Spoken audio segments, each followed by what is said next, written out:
Good morning student. तो कैसे हैं आप सब। आज हम बात करेंगे बेटा मेगास्पोरोजेनेसिस की। लास्ट वीडियो में हमने किसकी बात की थी? लास्ट वीडियो में हमने बात की थी ओव्यूल की, जो कैसा पार्ट था? फीमेल रिप्रोडक्टिव पार्ट था। तो उसी में ही हम नेक्स्ट टॉपिक की बात करेंगे, किसकी? मेगास्पोरोजेनेसिस की। तो क्या होता है मेगास्पोर? मेगास्पोर हम किसको बोलते हैं? ओव्यूल को बोलते हैं। ठीक है। तो अब इसमें लिखा है ना मेगास्पोरोजेनेसिस, मेगा स्पोर और आगे है जेनेसिस। मेगास्पोर का बनना, जेनेसिस मतलब फॉर्मेशन। ठीक है। तो किसका फॉर्मेशन? मेगास्पोर का। ठीक है। तो उसे हम क्या बोलते हैं? मेगास्पोरोजेनेसिस बोलते हैं। ठीक है। उसके बाद अब क्या होता है मेगास्पोरोजेनेसिस कैसे बनता है? तो डिप्लॉइड मेगास्पोर से हैप्लॉइड मेगास्पोर का बनना क्या कहलाता है? मेगास्पोरोजेनेसिस कहलाता है। ठीक है। याद रखेंगे, डिप्लॉइड मेगास्पोर से किसका फॉर्मेशन? हैप्लॉइड, यानी कि डिप्लॉइड क्या है? मेगास्पोर है। और इससे क्या बन जाए? अब ये है डिप्लॉइड है, यानी कि 2n है। अब ये डिवाइड होके क्या किस में चेंज हो जाएगी? n में चेंज हो जाएगी। 2n है अगर, तो ये क्या बना लेगी? nn बना लेगी, यानी कि हैप्लॉइड क्या बन जाएगा? हैप्लॉइड बोलेंगे n को, तो इसे क्या बोलेंगे? Haploid megaspore. तो डिप्लॉइड मेगास्पोर से किसका फॉर्मेशन? हैप्लॉइड मेगास्पोर के फॉर्मेशन को ही हम क्या बोलते हैं? मेगास्पोरोजेनेसिस बोलते हैं। ठीक है। अब देख लीजिए इसमें क्या दिया हुआ है, इसकी थ्योरी देख लेते हैं कि a single megaspore mother cell is differentiate in the micropylar region of the nucleus of an ovule. यानी कि जो आपकी मेगास्पोर मदर सेल है, ये डिफ्रेंशिएट करती है किसको? माइक्रोपाइलर रीजन को। किसमें? न्यूक्लियस में। ठीक है। न्यूक्लियस में माइक्रोपाइलर रीजन को क्या कर देती है? ये एमएमसी डिफ्रेंशिएट कर देती है। उसके बाद क्या होता है इसमें? जो सेल होती है वो क्या करती है? कैसी होती है? लार्ज होती है। ठीक है। सेल कैसी होती है? लार्ज होती है। हाँ, देख लीजिए एक मिनट। सेल कैसी होती है? लार्ज होती है इस तरीके से। और इसके अंदर क्या प्रेजेंट होता है? इसके अंदर डेंस साइटोप्लाज्म प्रेजेंट होता है। इसके अंदर क्या प्रेजेंट होता है? डेंस साइटोप्लाज्म, ये लिखा हुआ है। और क्या प्रेजेंट होता है? प्रोमिनेंट न्यूक्लियस प्रेजेंट होता है। क्या प्रेजेंट होता है? न्यूक्लियस। ठीक है। उसके बाद अब इस सेल में क्या होगा? डिवीज़न होगा। कौन सा डिवीज़न होगा? म्यूसिस होगी। क्या होगी? म्यूसिस। देख लीजिए लिखा हुआ है म्यूसिस। अब म्यूसिस आप जनरली समझ लीजिए, म्यूसिस और माइटोसिस क्या होती है। जब म्यूसिस होती है तो म्यूसिस होने पर जो सेल है वो डिवाइड हो जाती है 4 हैप्लॉइड सेल में। और यही अगर जब माइटोसिस होती है तो वो डिवाइड होती है 2 हैप्लॉइड सेल में। ठीक है। तो याद रखेंगे म्यूसिस में कितनी सेल बनती हैं? 4। और माइटोसिस में कितनी बनती हैं? 2। ठीक है। भूलेंगे नहीं इसको, बाकी डिटेल में हम आगे पढ़ेंगे। तो अब इसमें कौन सा डिवीज़न होगा? म्यूसिस होगा, जिसमें क्या होगी? 4 हैप्लॉइड सेल बन जाएंगी। कितनी सेल बन जाएंगी? 4 हैप्लॉइड सेल, जो यहाँ दे रखा है। ठीक है। उसके बाद देख लीजिए नेक्स्ट कि अब क्या हुआ, जिसे हम क्या बोलेंगे? मेगास्पोर टेट्राड बोलेंगे। जो 4 सेल बनी इन्हें हम क्या बोलेंगे? Megaspore tetrad. और उन्हीं में से क्या होगी? जैसे ये सेल थी हमारी, ये डिवाइड हो गई। इसमें कौन सा डिवीज़न हुआ? म्यूसिस हुई। क्या हुई? म्यूसिस। अब म्यूसिस हो गई इस सेल में, तो ये कितनी सेल में डिवाइड हो गई? 4 में। 1 2 3 4, इस तरीके से 4 सेल में ये डिवाइड हो जाएगी। इसमें से क्या होगा? या तो 3 ऊपर वाली या 3 नीचे वाली क्या हो जाएंगी? डीजनरेट हो जाएंगी। और एक जो रहेगी यही क्या रहेगी? आगे चल के फंक्शनल रहेगी। और इसी को हम क्या बोलते हैं? फंक्शनल मेगास्पोर भी बोल देते हैं। ठीक है। क्योंकि एक ही हमारी क्या करेगी? फंक्शन करेगी। तो उसके बारे में देखो, ये लास्ट लाइन यही लिखी हुई है, of these soon 3 degenerate and only 1 megaspore becomes functional. और ऐसे मेगास्पोर के, यानी कि जिसमें एक मेगास्पोर फंक्शनल हो और 3 कैसे हो जाएं? डीजनरेट हो जाएं, तो इसको हम क्या बोलते हैं? ऐसे ओव्यूल को हम क्या बोलते हैं? मोनोस्पोरिक ओव्यूल बोलते हैं, जिसमें आपकी क्या होता है? 3 डीजनरेट हो जाती हैं सेल और एक ही क्या रहती है? फंक्शनल रहती है। और किसी मोस्टली ऐसा ही होता है, लेकिन किसी किसी कंडीशन में क्या होता है कि आपकी 2 डीजनरेट हो गई और 2 फंक्शनल हो गई। तो ऐसे ओव्यूल को, उससे जो ओव्यूल बनता है उसे बोलते हैं बाइस्पोरिक ओव्यूल। और कई बार क्या होता है कि एक डिजनरेट हो गई और 3 फंक्शनल हो गई, तो उसे हम क्या बोलेंगे, ट्राइस्पोरिक ओव्यूल। और कई बार क्या होता है, एक भी डिजनरेट नहीं होती, 4 की 4 ही कैसी हो जाती है, फंक्शनल हो जाती है, तो उसे हम क्या बोलते हैं, टेट्रास्पोरिक ओव्यूल। ठीक है। उसके बाद अब बात करेंगे हम नेक्स्ट की। देख लीजिए डायग्राम थोड़ा सा, जैसे मैंने अभी आपको बताया था वही यहाँ पर दे रखा है कि क्या होता है कि ये जो सेल थी, ठीक है, जिसे हम क्या बोलते हैं, एमएमसी, ये लिखा हुआ है माइक्रो मेगास्पोर मदर सेल। अगर ये माइक्रोस्पोर मदर सेल होती तो यहाँ पर किसकी बात चल रही होती, किसकी बात चल रही होती, मेल की बात चल रही होती। ठीक है। और यहाँ पर बात हो रही है मेगास्पोर मदर सेल की, तो यहाँ पे फीमेल की बात हो रही है। ठीक है। तो ये क्या होता है, इसी में ही क्या होता है, डेंस साइटोप्लाज्म होता है आपका और प्रोमिनेंट न्यूक्लियस होता है। ठीक है। अब इसमें कौन सा डिवीज़न हुआ, मैंने बताया म्यूसिस होगा। म्यूसिस जब डिवाइड हो जाएगा तो कितनी सेल बना लेगा, 4 सेल बना लेगा। अभी 4 सेल जिसमें से आपकी 3 डिजनरेट हो जाएंगी और एक कैसी रहेगी, फंक्शनल रहेगी।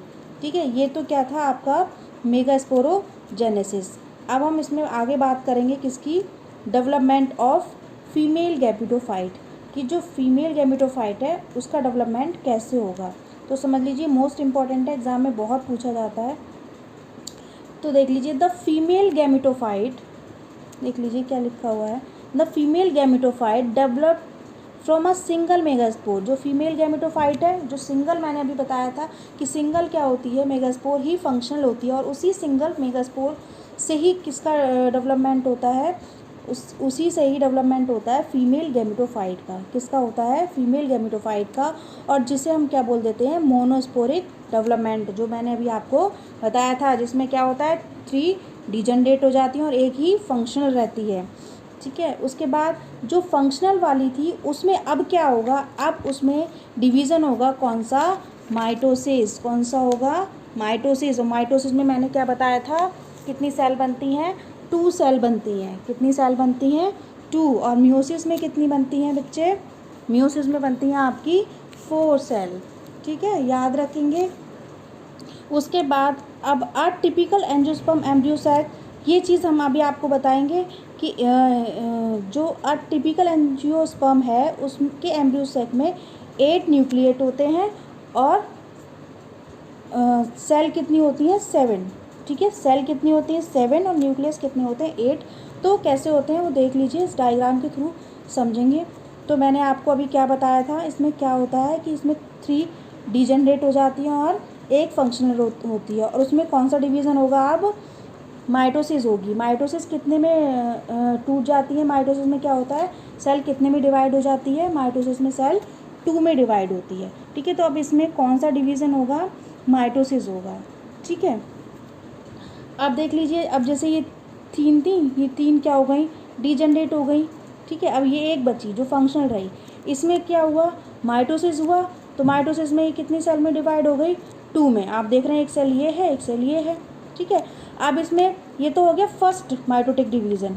ठीक है। फर्स्ट माइटोटिक डिवीज़न में क्या होगा, ये 2 में डिवाइड हो जाएगी। जब सेकेंड माइटोटिक डिवीज़न होगा तो ये किस में डिवाइड हो जाएगी, 4 में डिवाइड हो जाएगी। अब देख लेंगे आप, 2 ऊपर हैं 2 नीचे हैं, इस तरीके के 4 सेल बन जाएंगी। अब इसमें फिर थर्ड माइटोसिस होगी तो इसमें कितनी सेल डिवाइड हो जाएंगी, 8 में डिवाइडेशन हो जाएगा, 4 ये 4 ये। ठीक है। याद रखेंगे माइटोसिस फर्स्ट में क्या होगा, ये 2 में डिवाइड हो जाएगी। फिर माइटोसिस सेकेंड होगी तो कितने में, 4 में डिवाइड हो जाएगी। माइटोसिस थर्ड होगी, फिर ये 8 में डिवाइडेशन हो जाएगा। किसका, फीमेल गैमीट जो बनेगा उसमें किसका डिवाइडेशन हुआ है, मेगास्पोर का डिवाइडेशन हुआ है। उसके बाद अब क्या होगा, जब ये 8 सेल बन जाएंगी तो इसमें इनका अरेंजमेंट होगा। नेक्स्ट स्टेज में क्या होगा, इनका अरेंजमेंट होगा। तो देख लीजिए यहाँ पे क्या हो रहा है, अरेंजमेंट हो रहा है। हाँ, तो ये जो 3 सेल हैं वो ऊपर पहुँच जाएंगी और 3 ही नीचे आ जाएंगी। ठीक है। और 2 कहाँ पर आ जाएंगी, बीच में सिचुएटेड हो जाएंगी। मतलब थी तो ये ऊपर नीचे ही, बस इनमें क्या हुआ कि जो 4 ऊपर थी 4 नीचे थी, उनमें से एक एक सेल बीच में आ जाएगी। ठीक है।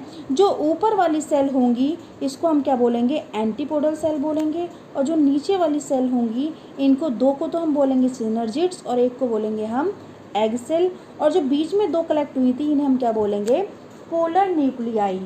ठीक है। उसके बाद जब ये सेल का इनका अरेंजमेंट हो जाएगा, फिर क्या होगा, नेक्स्ट स्टेज में आपका क्या बन जाएगा, एक एम्ब्रियो सैक का फॉर्मेशन हो जाएगा। वो देख लीजिए एम्ब्रियो सैक किस तरीके का होता है। जो सेल थी हमारी वो किस तरीके से अरेंज हो जाती हैं, वही 3 ऊपर आ गई, कौन से पोर्शन पे आ गई, वो आपके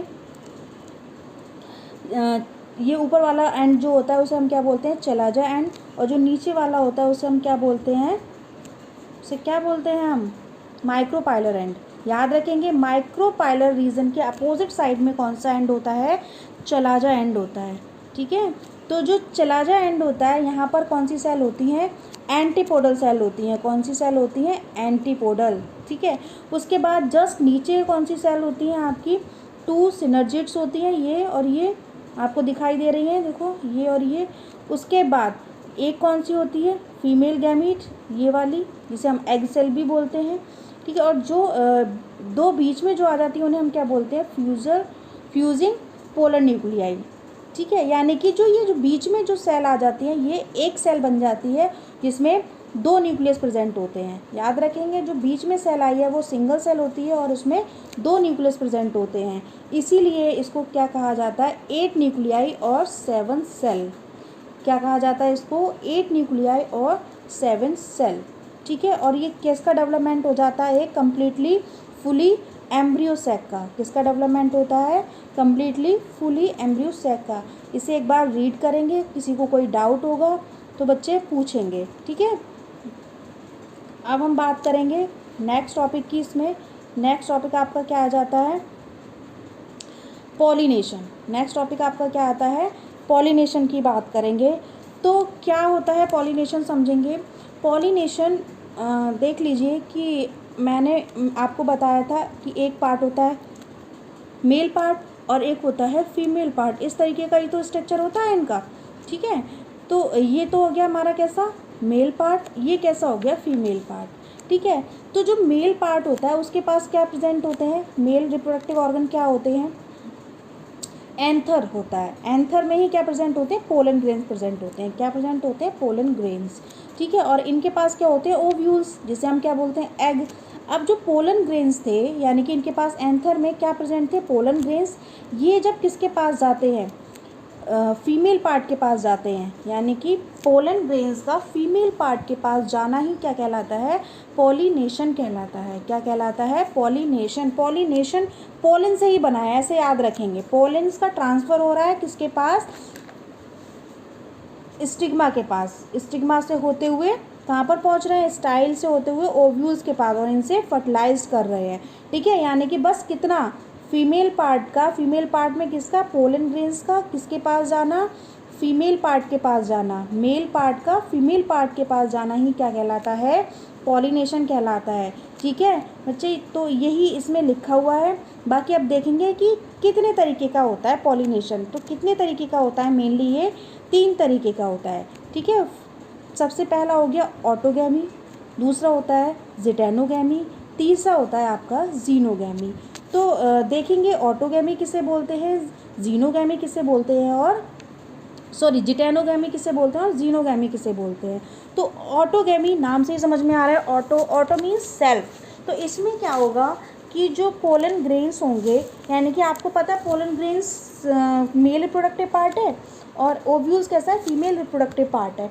तो सपोज करिए एक प्लांट है जिसमें एक फ्लावर है और इसी फ्लावर के पास क्या है, मेल पार्ट भी है और फीमेल पार्ट भी है। अब इसका मेल पार्ट का फीमेल पार्ट के पास जाना, ठीक है, यानी कि किसका, पोलेंस का किसके, एग के पास जाना। लेकिन फ्लावर कैसा रहता है, इसमें सेम रहता है। ठीक है, एक ही फ्लावर में जब मेल पार्ट फीमेल के पास जाएगा तो इस टाइप के पॉलिनेशन को हम क्या बोलते हैं, ऑटोगैमी। ठीक है, और किस में देखने को मिलता है ये, पी में, राइस में, वीट में, ठीक है, कॉमेलिया में, ऑक्जेलिक और वायोला में। एग्जाम्पल करके भी पूछ लेते हैं कि इसमें किस टाइप का पॉलिनेशन मिलता है।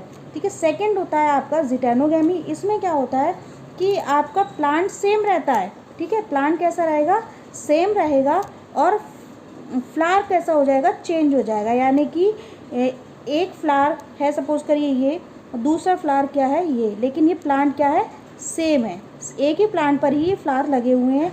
इनका ही मेल पार्ट जो है फीमेल के पास जाएगा तो इसको हम क्या बोलते हैं,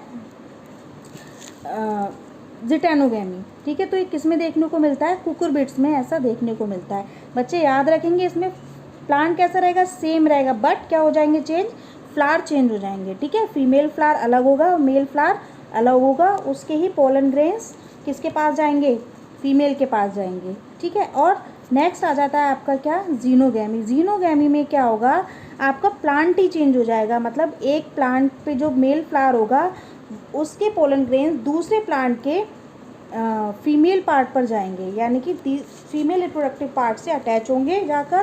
तो इस टाइप के पॉलिनेशन को हम क्या बोलते हैं, जीनोगेमी। क्या बोलते हैं, जीनोगेमी। और इसका एक नाम और होता है जिसे हम क्या बोलते हैं, एलोगेमी। क्या बोलते हैं, एलोगेमी। किस में देखने को मिलता है ये, डेट, पाम, पपाया, मेज, इन सब में मिलता है देखने को। ठीक है, आज के लिए इतना ही, बाकी बात करेंगे नेक्स्ट वीडियो में। बस थोड़ा सा और देख लीजिए, ये टॉपिक कंप्लीट हो जाएगा कि आपको पता है कि जो प्लांट हैं उसमें मेल पार्ट को फीमेल पार्ट के पास जाने के लिए किसी ना किसी मीडियम की ज़रूरत होती है, क्योंकि उनमें मूवमेंट तो होता नहीं है, तो वो किसी ना किसी मीडियम के थ्रू ही फीमेल के पास जाते हैं। तो मीडियम्स क्या होते हैं, बाय द वाटर हो सकता है, क्या हो सकता है, बाय वाटर हो सकता है, बाय विंड भी हो सकता है। विंड के थ्रू भी जाते हैं और वाटर के थ्रू भी जाते हैं। विंड के थ्रू कैसे जाते हैं, कुछ इंसेक्ट वगैरह हो गए, ठीक है, वॉस्प वगैरह हो गए, वो फ्लावर्स पर बैठते हैं, फिर उनके जो पोलन से वो उनके पैरों में चिपक जाते हैं और फिर वो दूसरे फ्लावर पर पहुंच गए। तो इस तरीके से इनका ट्रांसफ़र हो जाता है एक जगह से दूसरी जगह पर। ऐसी बर्ड्स भी करती हैं इस काम को। ठीक है, और वाटर में अगर बात करें, वाटर के थ्रू कैसे होता है, जैसे कुछ रेप्टाइल्स होते हैं जो जैसे मैमल्स हो गए, ये भी मतलब इसमें हेल्प करते हैं। ठीक है, रेप्टाइल्स या एनिमल्स वगैरह भी इसमें हेल्प करते हैं। और वाटर में भी कुछ आपके पता है एनिमल्स प्रेजेंट होते हैं जो किसका काम करते हैं, इसी का काम करते हैं, मतलब पॉलिनेशन का। ठीक है, यानी कि पॉलेंस को ट्रांसफ़र करने का काम करते हैं। कुछ वाटर के थ्रू भी, मतलब फ्लावर में कुछ पॉलेंस झड़ गए, पानी में गिर गए, वो बह गए, दूसरे प्लांट के पास चले गए, इस तरीके से भी इसमें पॉलिनेशन होता है बाय द वाटर। ठीक है, आज के लिए इतना ही, बाकी बात करेंगे नेक्स्ट वीडियो में। अगर किसी को कोई डाउट हो तो बेटा पूछ लीजिएगा। ठीक है, आज के लिए इतना ही। Okay, bye bye, take care.